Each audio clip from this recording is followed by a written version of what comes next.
नमस्कार दोस्तों, मैं समीर आपका स्वागत करता हूं ओनली फॉर रियलिटी में। आखिरकार वही हुआ जिस चीज़ का डर था। गोकुल धाम सोसाइटी में कोरोना का रिपोर्ट आ चुका है।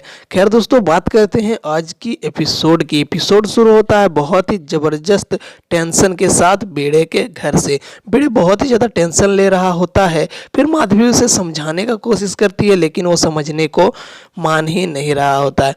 तभी फोन आती है बगल के सोसाइटी के सेक्रेटरी का, लेकिन भिड़े बहुत ही ज़्यादा खुश होकर उससे बात करता है। उसे भी शक हो जाता है। वो बोलने लगता है, अरे भिड़े भाई, आपके सोसाइटी में तो कोरोना वायरस आया है ना, तो आप बहुत ही ज़्यादा खुश लग रहे हो। फिर वो बताता है कि नहीं, कोरोना वायरस अभी तक आया नहीं है, बस हम लोगों ने चेक कराया है, सबका रिपोर्ट आने के बाद पता चलेगा। फिर वो बोलता है, अच्छा ठीक है, कि रिपोर्ट में क्या आएगा वो आप ज़रूर बताइएगा। फिर फोन आ जाती है तारक मेहता की। तारक मेहता बोलने लगता है, वीडियो बहुत ही ज़्यादा टेंशन हो रहा है, क्या करो भाई। तभी अंजलि माधवी के जैसे उसे फिर से समझाने के लिए आती है, लेकिन वो भी मानने को तैयार ही नहीं है। जब तक रिपोर्ट नहीं आ जाता मैं मानने को तैयार ही नहीं हूँ। फिर वो उंगली का खेल खेलती है, लेकिन फिर भी तारक मेहता खुश होने का नाम ही नहीं ले रहा होता है। तारक मेहता को बोलती है कि चलो चाय, मसालेदार चाय आपको पिलाती हूँ, लेकिन वो फिर भी नहीं सुन रहा होता है। अब बारी आती है जेठालाल की। जेठालाल इधर से उधर घूम रहा होता है। बापूजी उसे बैठने के लिए बोलते हैं, बैठ जाता है, फिर से उठ जाता है।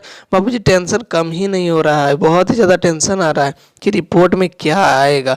फिर फोन आ जाती है भागा की। भागा को तो इन सब चीज़ें के बारे में कुछ भी पता नहीं है। वो बोलने लगता है, जी कैसे हो, मज़े में हूँ। अलग अलग तरह का सवाल पूछने लगता है। बोलता है, मैं आपके लिए एक ज़बरदस्त खाना बना के आपकी सोसाइटी में लेकर के आ रहा हूँ। बताना ही पड़ता है कि नहीं भाई, यहाँ मत आना, यहाँ कोरोना वायरस हो गया है, इस टाइप का यहाँ हुआ है। अब्दुल का केस के बारे में सारा कुछ वो बता देता है भागा को। फिर भागा जो है बहुत ही अजीब टाइप का आवाज़ निकल कर रोने लगता है। जेठालाल को समझ में नहीं आता है क्या हो रहा है। बोलता है, अजीब अजीब टाइप का आवाज़ आ रहा है भाई, रखो रखो, बाद में बात करना। फिर वो बोलता है, नहीं सेठ जी, मैं रो रहा हूँ। फिर बोलता है, रो क्यों रहे हो, आपको अगर कुछ हो गया तो मेरा नटुका का क्या होगा। फिर फोन ले लेते हैं बापूजी। फिर उसे समझाते हैं कि अरे कुछ नहीं होगा, सब बस रिपोर्ट अभी तक चेक नहीं हुआ है, कुछ नहीं होगा। फिर आती है टप्पू की बारी, और टप्पू भी बहुत ही ज़्यादा टेंशन ले रहा होता है। एक ऐसा सीन दिखाया जाता है जिसके बारे में किसी को भी मालूम नहीं। ये सीन कहाँ का है पता नहीं, लेकिन बबीता जी के घर का सीन ये बताया जा रहा है, शायद हो भी सकता है। वो भी बहुत ही ज़्यादा टेंशन ले रही होती है। तब पता चलता है कि अरे वो भी जिंदा है। अब बारी आती है सोड़ी की। सोड़ी पहुंच जाता है क्लब हाउस में अब्दुल के लिए खाना लेकर के। अब्दुल बोलने लगता है, सोड़ी भाई, आप मेरे लिए खाना लाए हो। तो हाँ, तुम्हारे लिए खाना लाया हूँ 24/7, कभी भी कुछ भी टेंशन हो तो मुझे तुम फ़ोन करके बता सकते हो। इधर गोली भी टेंशन ले रहा होता है। गोली अपने पापा को बोलता है, पापा, हम सब में से सोसाइटी में किसी को भी एक भी सिम्टम्स नहीं है जो नेट में बताया जा रहा है, तो हम लोग क्यों टेंशन ले रहे हैं। फिर डॉक्टर हाथी बताते हैं कि बिना सिम्टम्स के भी कोरोना वायरस हो सकता है। तभी यहाँ पर बापूजी जो है टेंशन लेने लगते हैं, इधर उधर घूमने लगते हैं।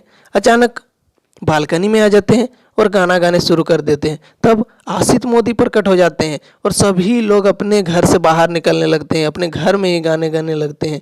अजीब टाइप का सीन यहाँ पर दिखाया जाता है। उसके बाद बारी आती है फिर से कोरोना वायरस के टेस्ट के रिपोर्ट का।